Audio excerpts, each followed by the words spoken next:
Hey, what's up guys, Paulo Munoz here. Welcome to another tutorial. Today I'm going to show you how to sculpt stylized hair within ZBrush. Let's go ahead and jump straight into it.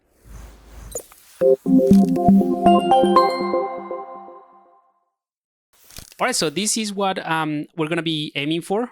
This is just a quick kind of like sketch that I created to sort of like cover the basics and the main steps on sculpting this type of stylized hair. And I do have some reference here. So this is kind of like what we can try to replicate this type of like hairstyle. Of course, this one's a little bit more messy and there's more flyaways in terms of the quantity and the details of the hairs, but this should give you a pretty good idea of how to approximate or how to create something like this that is more like a sculpted hair, right? So I'm going to walk you through all the steps. Some of the steps are very repetitive, so I'm just going to skip things along the way so that I don't, bore you with the entire sculpting process, but I'm going to show you the workflow, which is what I think the most important one. Now, a couple of things to get out of the way before we get started with today's tutorial. This is more of a follow-up to the previous video where I showed you how to use the sculpting brushes for Sculptris Pro and hair. So let me just show you what I'm talking about. So this is a set of brushes. This is the Lightbox from ZBrush, by the way.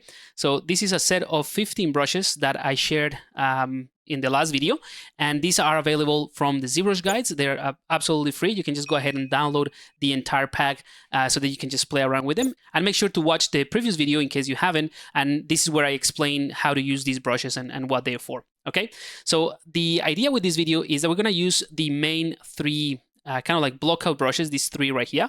And you'll see that in my standard UI, this is the ZBrush standard UI. The only difference is that I went ahead and I added my three brushes here so that I just can access them quickly. But these are the main brushes that we're going to use to set up and block out these. Now, you don't have to have these brushes. Like if you don't, I mean, they're free, but if you don't want to use them at all, you can replace, let's say, this surface blocking with something like the brush clay buildup. It's perfectly fine.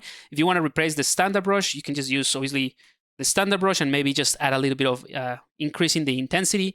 And if you don't want to use this refiner, you can use the damn standard brush like so, with a bit more intensity. So these are like custom brushes that I tweaked already for you, and they work better with Sculptris Pro. You see that they have like a tiny icon next to each one of the icons, and that refers to Sculptris Pro. So it's a little bit easier to work with this feature enabled. All right. So at the end of the day, the brushes are kind of like interchangeable. What I would like you to focus on is on the workflow that I'm going to show you. I'm going to give you a very specific set of steps that you can follow, and I can guarantee you that if you have a good set of reference and you know kind of like what to aim for, you can get something pretty decent in almost, no time. So let's go ahead and jump into the work file here that I've prepared for you. And you see I have a bunch of subtools here on my right hand side, and these are essentially all the steps that I'm going to cover, right? So I'm going to start with the most basic one, and let's go ahead and break it down so that you have it as reference. So the first thing, I'm going to call it the setup, right? The second one is the blockout. Then we're going to go into sculpting, and then we're going to go into detailing, right? So 4 different steps. So the first step, like I said, is the setup. And the setup just consists on having the meshes and the things that you want to create to, to build the hairstyle. So in my case, again, let me bring in some references here. It's not that far from the skull, so I don't have to create like something crazy with long flowing hair, but believe me, the process that I'm going to show you on the workflow works exactly in the same way if you want to create long flowing hair or something a bit more curly, like all sorts of different styles. It's more about the approach, right? So the setup, again, is about having, a base mesh. So this is what I have, a simple head. Then I have some eyes, and then I have the scalp, or, an extraction of the face. So I'm going to start by showing you how to create this. And this is very, very simple. I'm going to use the base mesh that I have here, and I have a nice topology in here. So you see, it's a pretty decent topology. So I'm going to make sure that I have the perspective off. So let's go ahead and press the Control and Shift key to access the selection tools. And I'm going to select the lasso, right? So what I'm going to do is duplicate this head. So now I have an exact duplicate of that head. And I'm going to also make sure that I have solo mode on, and holding Control and Shift to access that selection brush, I'm just going to delete whatever I don't need. So this could be, something very, very quick. Doesn't have to be that perfect, to be honest. It helps that you have a nice and clean topology so that it can speed up the workflow. But as you can see, it's not that hard. Let's undo this. Control Shift, click and drag somewhere outside in the canvas just to go back and invert that selection. So maybe we can include that bit. So you see what I'm trying to generate here is just the area for the head, right? That's pretty much it, right? If you cannot see inside the volume, you can go to the display properties here and click on double. That should fix that issue. And I'm gonna go ahead and invert it. And now we have the sculpt, but we need to remove whatever is hidden, because right now, if I just hold Control and Shift and click, it will be visible. So let's undo that. So it is hidden. Let's go to the geometry palette. And that's the reason, by the way, we duplicated this head. So we're gonna edit that, make sure that everything is hidden. There we go. And let's go to the geometry tab. Let's scroll all the way to, this is a little bit messy, but let's go to modify topology and let's click on delete hidden. I'm gonna click on that. And now, even if I hold Control and Shift and click and drag, there's nothing to recover because we basically deleted that mesh. All right, so that is the first step done. Let's go ahead and turn this off, right? And let me just show you the next step. So the next step is going to be taking that and adding a little bit of thickness so that we can dynamesh it, because I'll show you what happens if I go ahead and dynamesh what I had before. So let's go back to this setup stage. We're still in the setup stage, don't worry. I'll let you know when we move to the next step. So if I go to Dynamesh, and this is kind of like the ideal way of working on and blocking things, I think, because it doesn't restrict you in terms of the technical aspects of it. So I'm going to click on Dynamesh, and you see, for the most part, it does a pretty good job, but I want to be able to control things a little bit better. So this is just an alternative in case, you know, the Dynamesh doesn't work for you or you have something slightly different from myself. So I'm going to show you how to do it. So the next step would be to go to the dynamic subdivision, which is here under the geometry palette. And I'm going to click on dynamic. So dynamic is going to dynamically subdivide the mesh. So I don't want to subdivide the mesh. I just want to, you know, let's just set this to 0. So now it is not doing anything if I turn this on and off. But one of the cool things about dynamic subdivision is the thickness, or the dynamic thickness. So I'm going to take this slider all the way to 1. And you see just like making everything puffy. And it's doing it based on the center. So if I turn this off, we just go ahead and draw it here. So this is the edge roughly of that sculpt, or that piece that we're creating. Oops, let me leave this on. If I turn dynamic, you'll see that it is doing it based on that line, like it's inflating it inwards and outwards at the same time. And we can control this. So we can tell ZBrush that we want to actually offset it negatively. So we can just take this offset and set it to -100. So now what ZBrush is doing is adding that thickness, but only towards the inside. So that's kind of like what I want, right? I might want, you know, to add a little bit more of thickness, but we can do that after. So that's pretty much it. We have something that is pretty linear in terms of how it's going to be dynameshed. So let's go ahead and apply that dynamic subdivision. And then we're going to go to the next step, still within the setup. This is just part of the setup. I'm going to show you the next step, which is this one right here. So I already have set this up, and this is the Dynamesh object. You see, it's slightly different, slightly better than the simple Dynamesh. But again, it could work any way you want to. So I just wanted to cover a couple of extra alternatives in case you want to follow along. All right, so with this one, I'm going to go ahead and click on Dynamesh. Let's go ahead. Let me actually collapse all of this because it becomes a little bit crazy having all of these tabs open.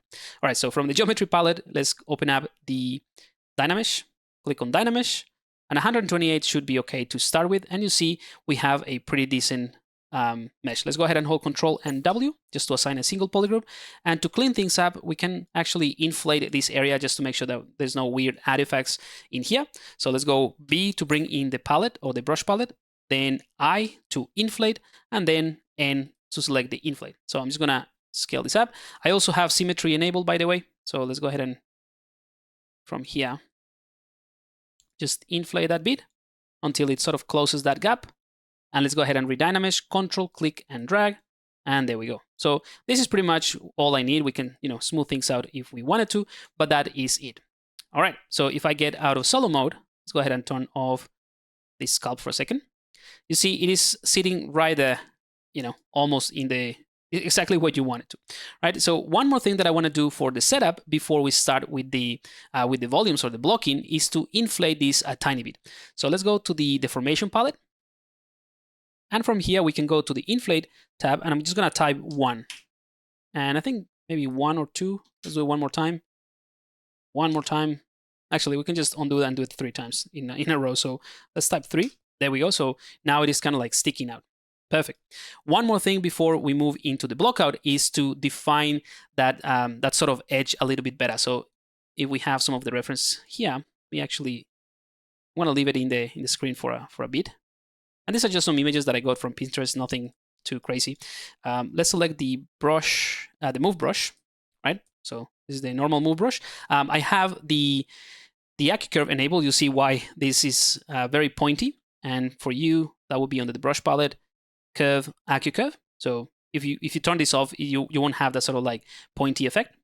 But I do like it just to block things out very quickly. So let's go ahead and have a look at maybe like a side view like this, right? And let's rotate our model like that. And I'm just gonna go ahead and push this back, holding the Alt key and push it back in. And this is just to define that sort of like hairline, really. That's all I'm doing. This is not blocking, this is just pure setup, just to make sure that I have enough forehead in a way. Also smooth this out. There we go. And if you want, this is a little bit too sharp, so we can just smooth this as well and, you know, adjust this the way you want to. So this is the main kind of like primary shape, you know, the bulk of it. That's why I'm calling it the setup. And that's about it. Let's go ahead and move this out of the way. Let's turn off the polyframe. So this is our setup. We're ready to move on into the next step. So for the next step, let's go ahead and move on to this one, which is the one that I have already set up for you. And let's turn that on. You see that this, oh, actually, one more. This would be the one. And you see that what I've done here is to define kind of like the parting of the hair with a very sharp line. So that would be the next thing to do, right? So in here, in the one that we're working on, let's say, let me turn this off. We can go ahead and define that. So let's go ahead and try that. So I'm gonna turn off symmetry because this is not asymmetrical mesh. Let's go ahead and click on the refiner. So this is the first custom brush. Like I said, you can use damn standard as well. And this is going to give you a very sharp line. Now, these brushes work best with Sculptris Pro. So I'm going to enable that. And that way, when I, you know, kind of like do something like this, we're going to get a very sharp line with enough resolution, right? So this is pretty much what I want. I want to set up that line. And, you know, you can do like one in the center and just create like some kind of, you know, a different style, or you can do it whatever you want. But this is just the beginning of the setup. Now, once we've done this and we're ready to move on into the blocking stage, we can go ahead and start using the move brush. So that is what I have in my next step, right? So you see, it's pretty simple, right? It is exactly the same that we had before, but you already have an idea of where we're going for. It gives you like the blockout. That's why I'm calling it the blockout stage, to have an idea of the general volume that the haircut is going to have, or the hairstyle. So if we go back to this one that we're working on, what I'll do is I'm gonna select the move brush, and I'm gonna hold the control key and select my lasso, my masking lasso, and I'm gonna go ahead and mask this half of the head, or roughly half, right?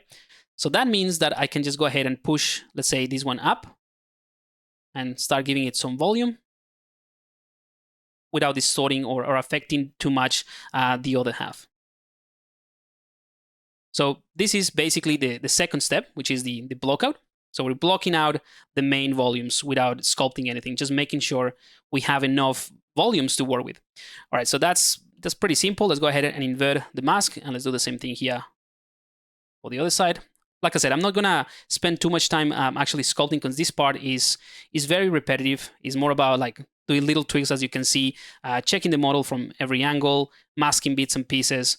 So for example, this one right here, we can push it in like so, and then use the move brush just to pull this sort of like flick of hair like so. But very, very basic. Right now, I'm not trying to create any strands of hair or define that too much. It's purely the main shapes, or the primary shapes, that I'm trying to get right.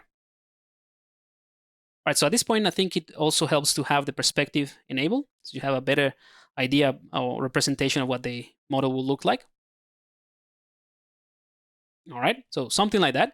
So that would be the blockout. And the next part is also part of the blockout. We're still gonna block things out, but it's a lot more fun, and you're gonna really enjoy the process with these brushes. So the next step, let me just show you what that looks like. There we go.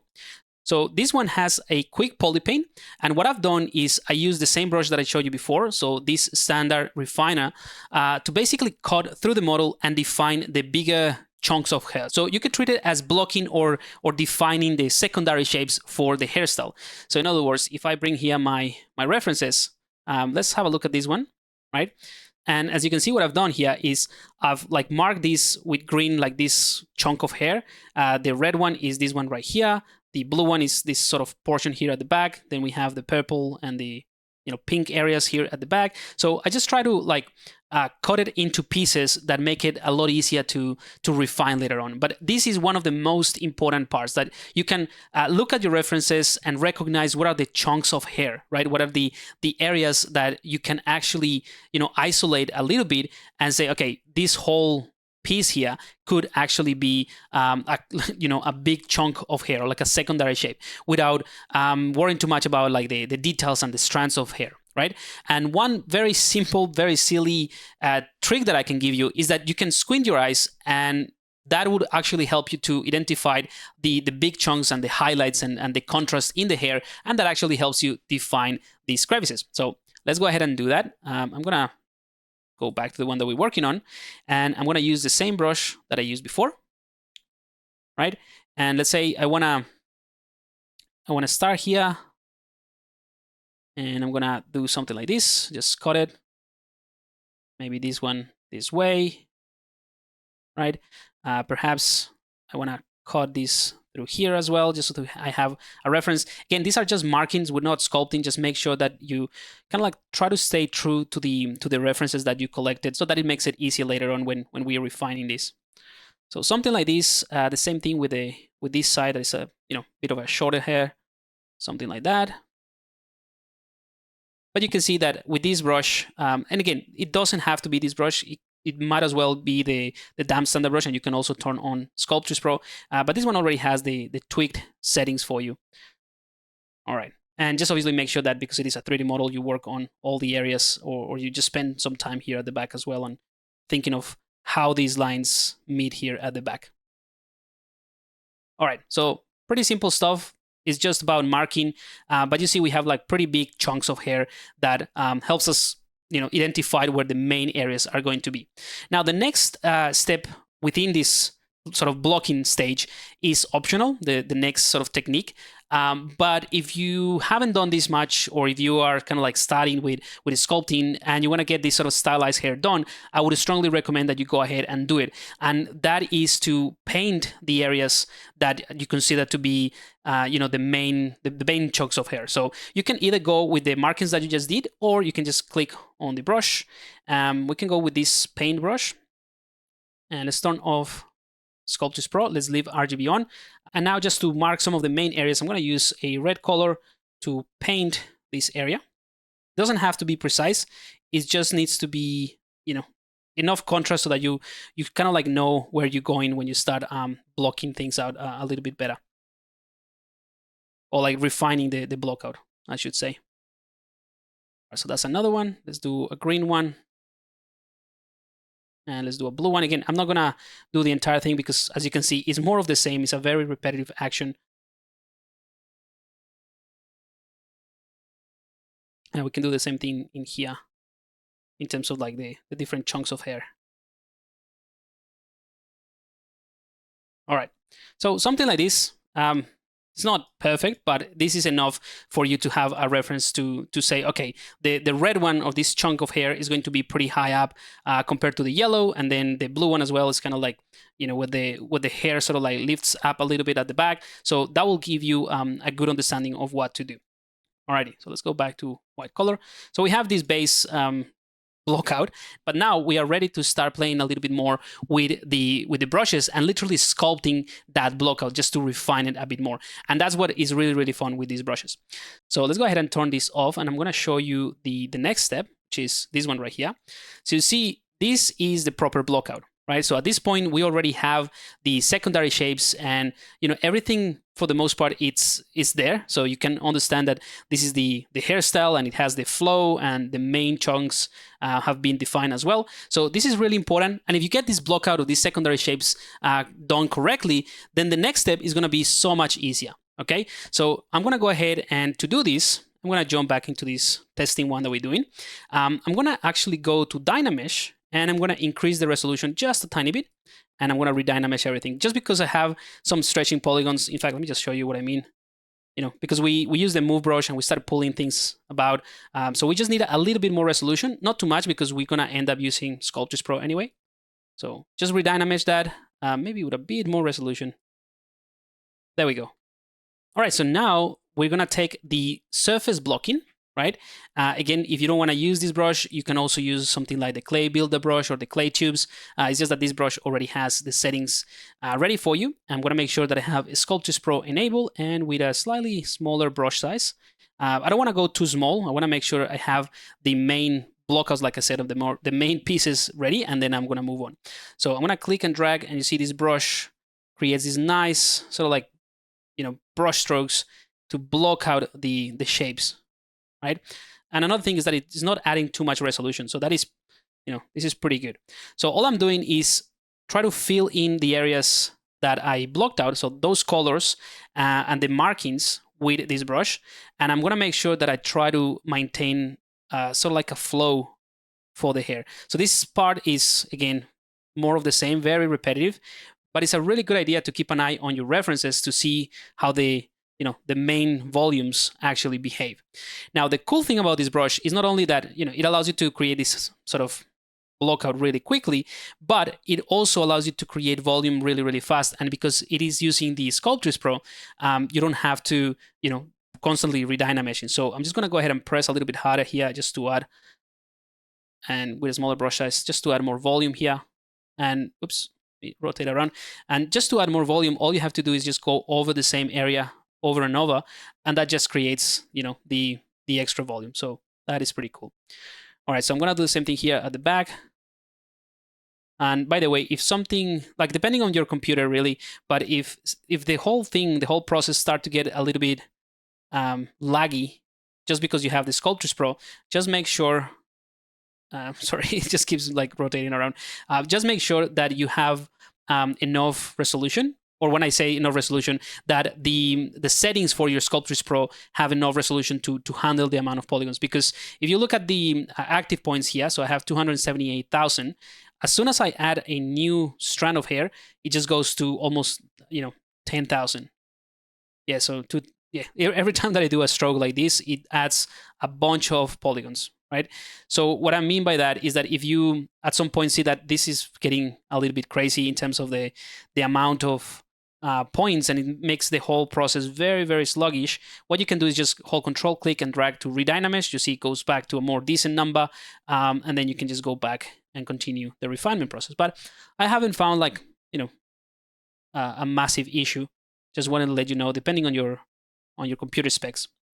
But anyway, the point is that as I go through this, I'm not only just thinking about adding volumes, I'm also thinking about subtracting. So I'm going to start holding the Alt key as well and push things in. So I'm going to do the same thing here, maybe add a bit more. So I'm going to start, alternating between adding and subtracting volume. Let's go into solo mode here just to make sure we get this part right. All right.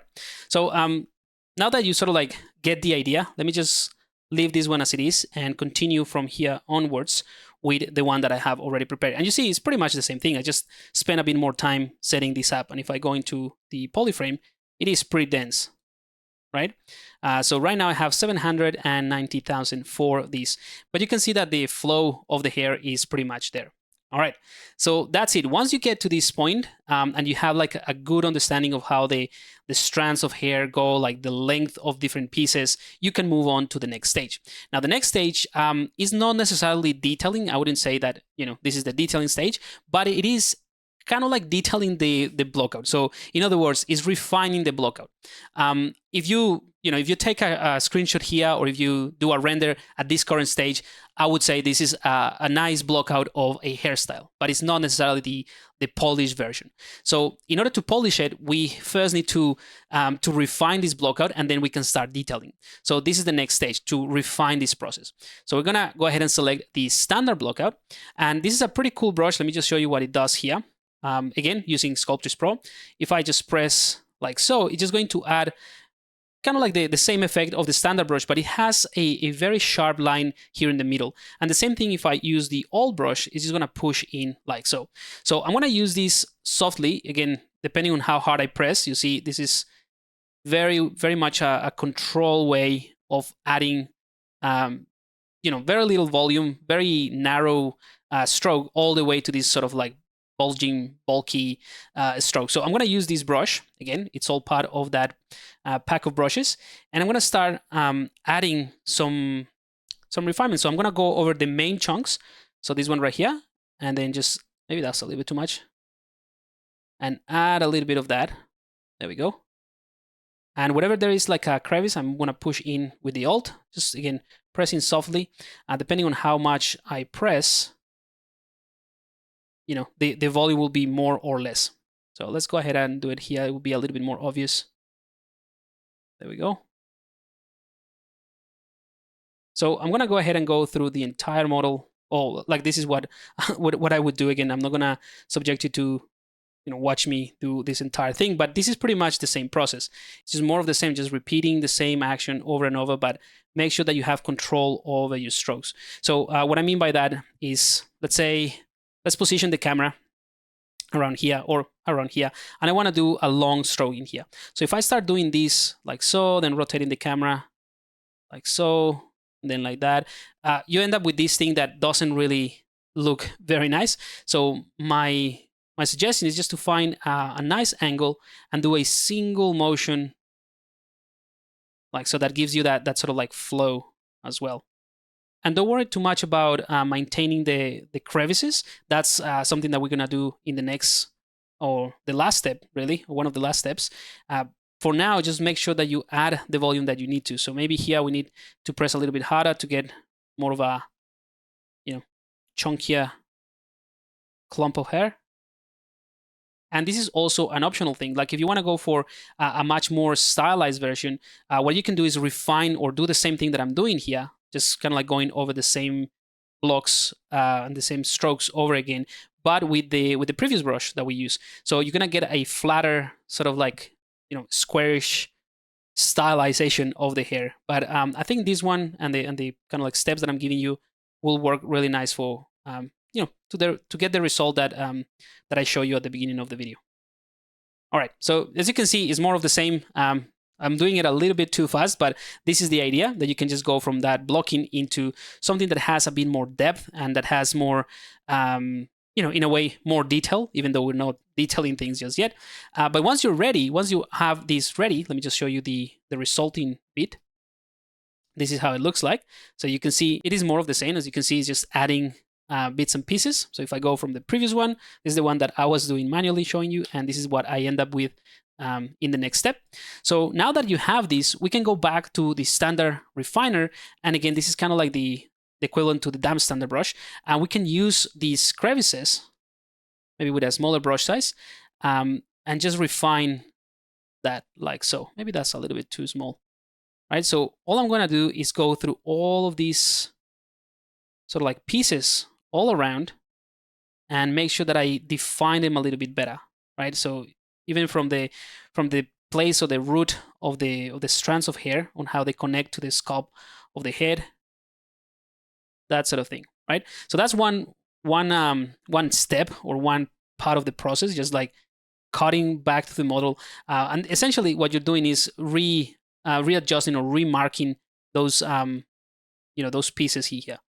And I think I just reached 2.6 mil. That might be a little bit too heavy for Sculptris Pro. So I'm just gonna do a redynamesh with a bit of resolution. Let's see what this gives me.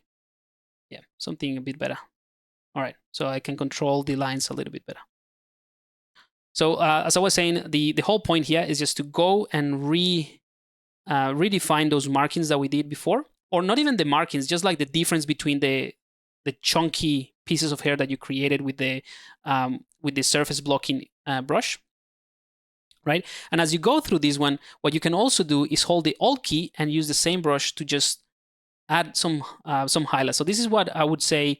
This is how you can start detailing the mesh, right? So you cut through the model just to add a crevice there, and then you can also hold the Alt key and start adding right? Now, also, as you do this, because it's really, really easy, it's the same thing with any sort of like a sculpting, or sorry, not sculpting, any detailing technique within ZBrush.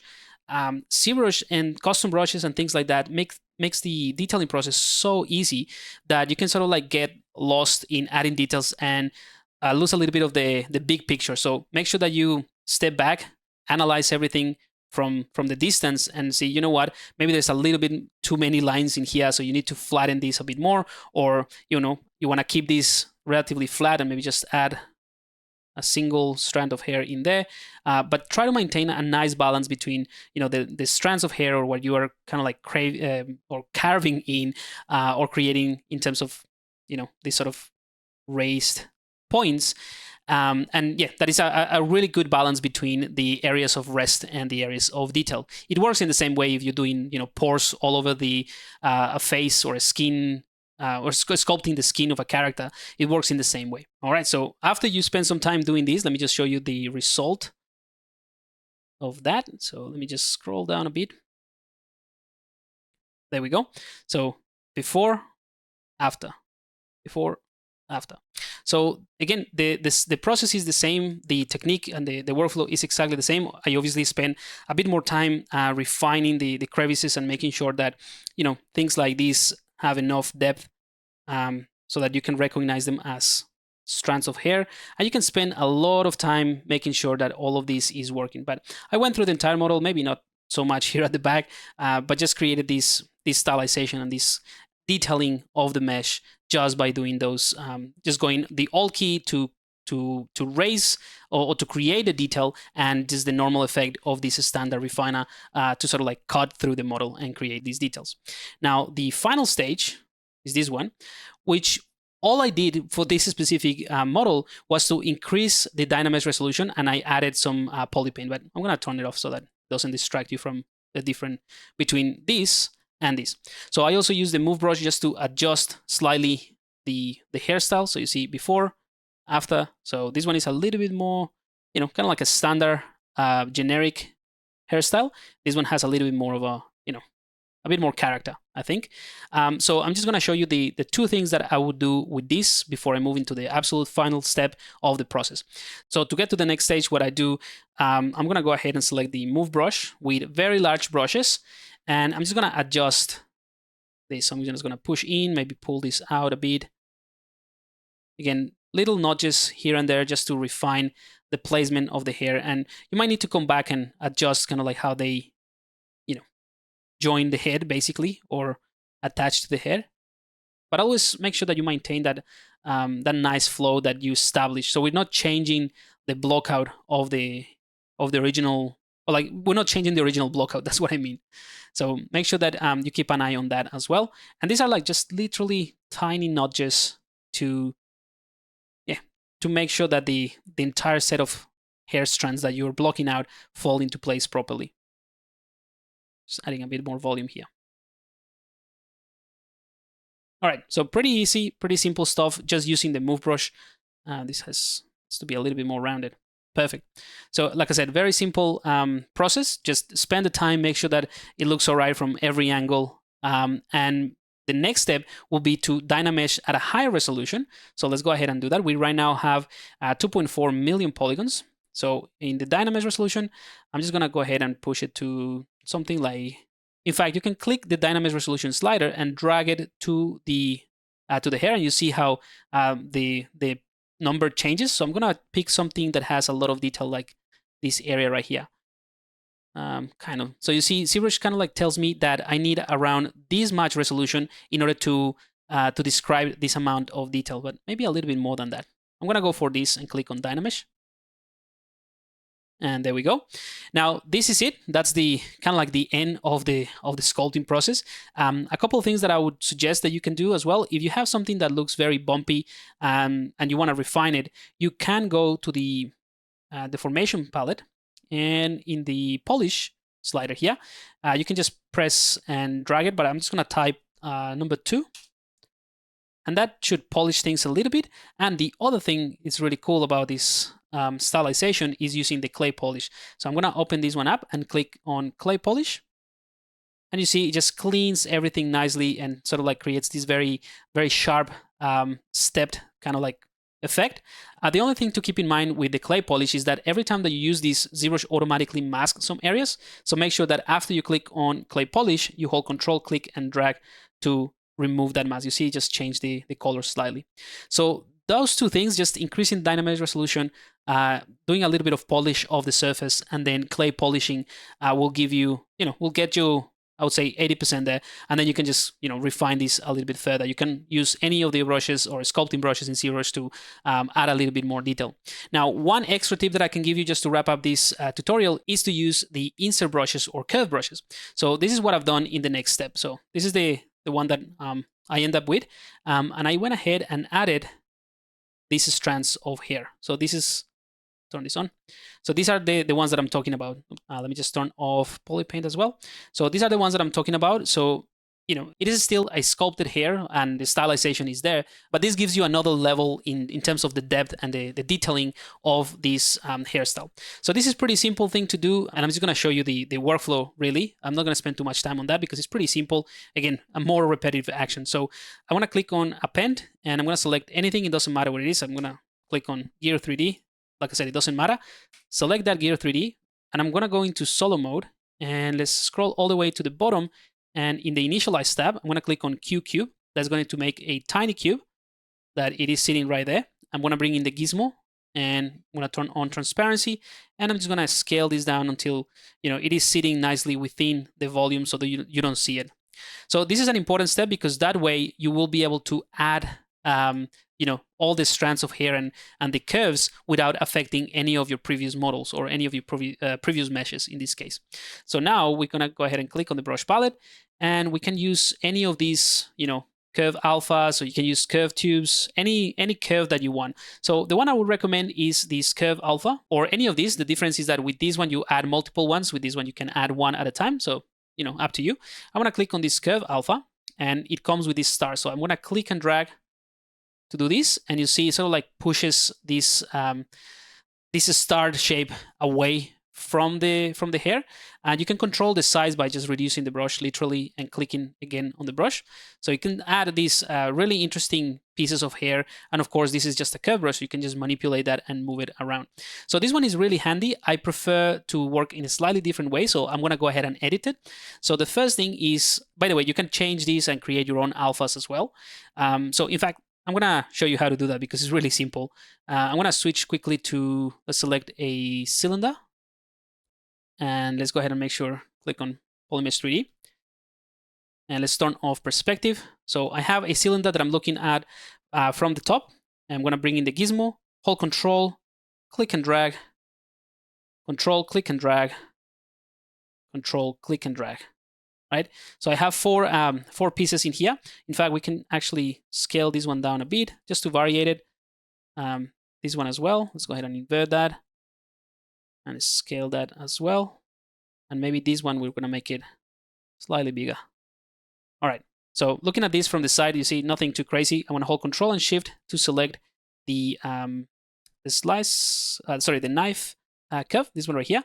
So that way I can kind of like cut maybe from left to right, so that the shade of the line is pointing upwards.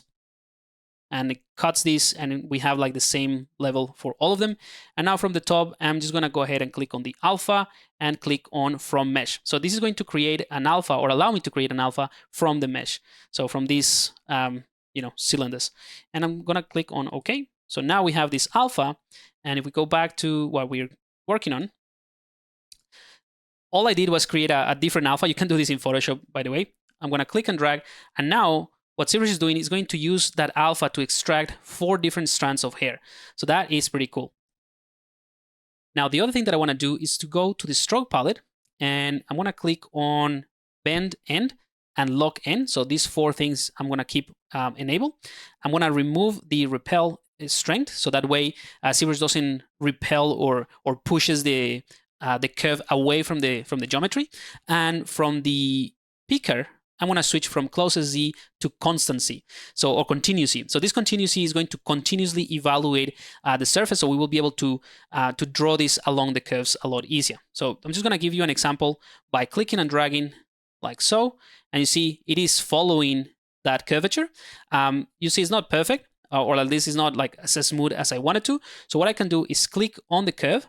And once I click to start manipulating, I can hold the Shift key and also smooth it out like so. All right, so let's push this up a bit. There we go.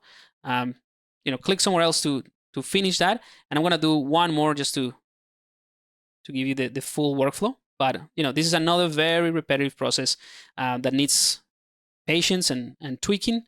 Let's do one here. That's it.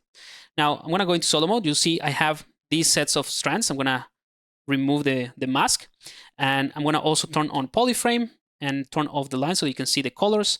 And let's go ahead and from the polygroup palette here, polygroups, and I'm gonna click on auto group. So now we're gonna have different polygroups. I think these ones are connected here at the end. Not a big deal. We can still use the move topological. So with this setup, let's go ahead and select the move topological. So BMT, larger brush size, and I'm just gonna start adjusting. So you see, it respects the continuity of the topology, so we can literally manipulate one strand at a time, which is pretty good. There we go. I'm gonna hold the Alt key just to pull this away. We can also reduce the brush and sort of like pull the roots of these strands a little bit more. There we go. But as you can see, it's more of the same. It's just spending the time repeating the same action. And like I said, one of the most important things that I would say when you're working on this is just to evaluate your model from all different angles. Make sure that you step back a little bit, analyze how everything is working in terms of the silhouette and the primary shapes. And you see, bit by bit, you're gonna end up with something that looks pretty convincing at the end. So I'm gonna show you again the end result, or what I ended up with, which is at the end, I just deleted all the steps that I've been showing you in this tutorial, and I have pretty much the same thing. This is still a Dynamesh object, and I still have, the strands. By the way, if you want to remove this, hold Control and Shift, access the select rectangular piece, select this, holding the Alt key. So again, Control Shift to drag, then the Alt key to hide it, and then go to Modify Topology under the Geometry palette, and delete Hidden. This one has subdivision, so I'm gonna delete lower and delete hidden. That's it. And there we go. So that's pretty much it. All right, guys, so I'm gonna leave this one here. I know it has been a long tutorial, but hopefully the workflows and steps that I show you in this tutorial have been of help. Let me know what you think in the comments. And again, I'm gonna put a link to the free brushes that I mentioned at the beginning of the video, and the ones that I use for blocking out the hairstyle in the description of the video. And I'll see you in the next tutorial. Cheers.